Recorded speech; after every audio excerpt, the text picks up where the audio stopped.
Good morning, my dear aspirants. We are again back with the lecture number 4 of neural control and coordination. In this lecture number 4, we are going to discuss on the detailed study of brain, the parts of brain which are namely the forebrain, midbrain and hindbrain. Forebrain, midbrain and hindbrain is also divided into many components.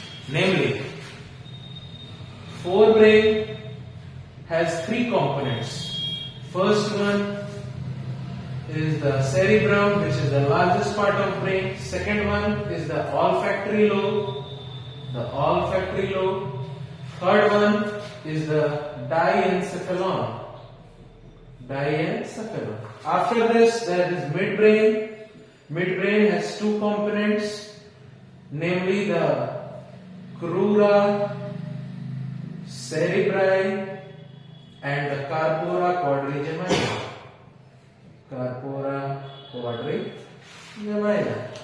Okay, after midbrain there is the hindbrain, which is the last part of brain, which has also 3 components. First one is the cerebellum, second one is the pons varii, and last but not the least, medulla oblongata. Okay. So in this lecture we are going to discuss all these components of forebrain, midbrain and hindbrain in detail. So beta, we are starting from forebrain, and in forebrain the first component is the cerebrum. We are starting from cerebrum because it is the largest part of brain. We all know that it is the largest part of brain. It is the largest part of brain, which is divided into 2 cerebral hemispheres.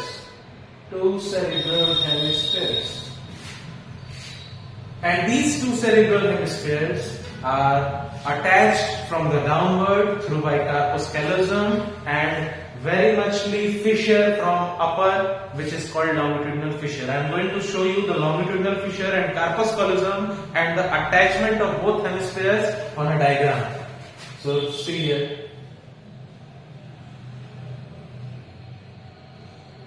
This is the first cerebral hemisphere. This is the second cerebral hemisphere. From downward it is attached with corpus callosum, and from upper this is a longitudinal fissure. A very much visible separation in between these 2 cerebral hemispheres, and from downward these 2 cerebral hemispheres are attached with each other through by corpus callosum. This is corpus callosum, and get one thing very much clear. This corpus callosum is a defining property of a mammalian brain. It means only mammal's brain has corpus callosum, not even others. Okay. Now, these 2 cerebral hemispheres contains very highly folds in between. These are the folds in between cerebral hemispheres, and these folds are called convolution. And these convolutions are to increase the surface area for more and more accommodations of neurons, that might the brain can be developed more and more. It means these folds are present in both the cerebral hemispheres, and these folds are basically called the convolution, and these convolutions increases the surface area to accommodate more and more neurons inside the brain for more and more development of that brain. Is it clear to everybody? These all hemispheres, basically these 2 hemispheres contains 4 lobes. Beta, these hemispheres contains 4 lobes, which are namely frontal lobe, the parietal lobe, third one the temporal lobe, and fourth one, the last one, is the occipital lobe. So each hemisphere has 4 lobes: frontal, parietal, temporal and occipital. And I want to remind you the PYQ which was asked by NEET in previous year about the Broca area and the working area. These Broca areas, there is a very famous question on Broca's area. that where is this Broca area found? In which lobe of a cerebral hemisphere? So the Broca area is found on the frontal lobe of a hemisphere.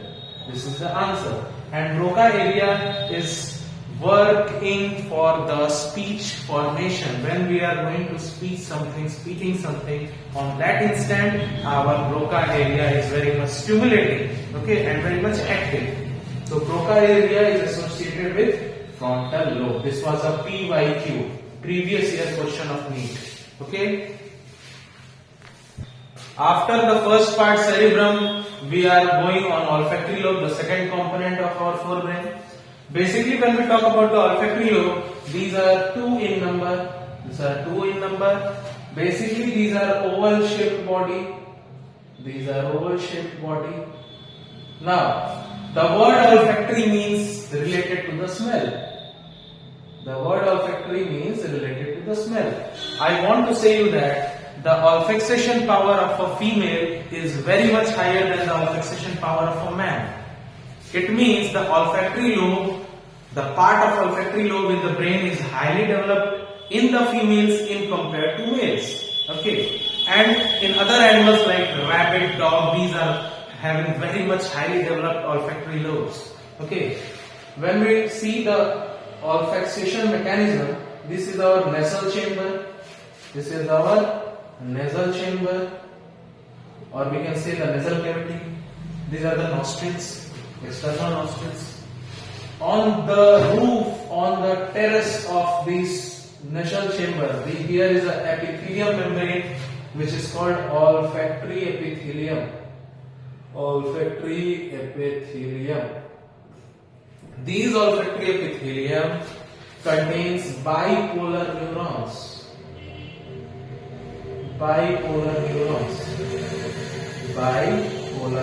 And I hope you are very much familiar with the bipolar neurons. The bipolar neurons are such neurons having one dendron, one axon and one cyton. That type of neuron is called the bipolar neuron. And these bipolar neurons arises from the olfactory epithelium, the terrace of this nasal chamber. Whenever the smell or air comes inside the nasal chamber, it goes and stimulates these epithelium, the olfactory epithelium, which takes the message through by bipolar neuron to the olfactory lobe of a brain, and gives the message to the brain, basically the olfactory part of the brain. It means the bipolar neurons are sending these stimulating messages from this olfactory epithelium to the olfactory lobe of the brain. This is how the olfaction takes place. Is it clear to everybody? But after the olfactory lobe, the third and the last component of forebrain, which is diencephalon. Basically, these diencephalon is also having the three basic components: the thalamus, the hypothalamus. You have also heard this word hypothalamus in the endocrinology, in the chemical control and coordination. And here also, it means these hypothalamus have both roles in the endocrine system also and the nervous system also. And the third component, the epithalamus.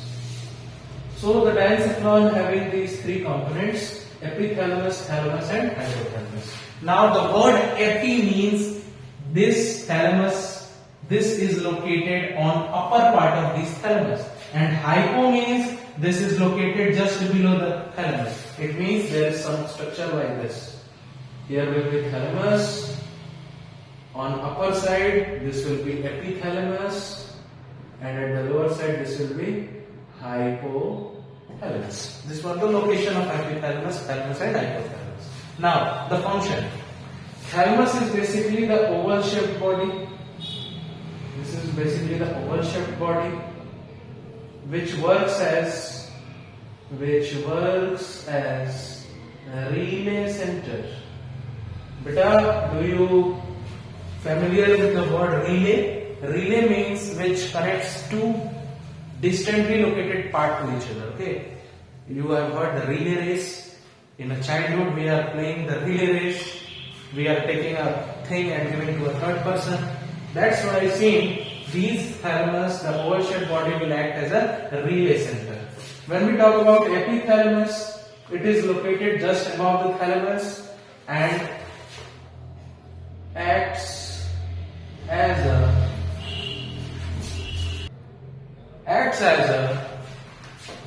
non-nervous part. It means this is a non-nervous part. This part contains no neurons. Okay, this part contains no neurons. This acts as a non-nervous part, and the basic and more important, this hypothalamus is called the connecting link between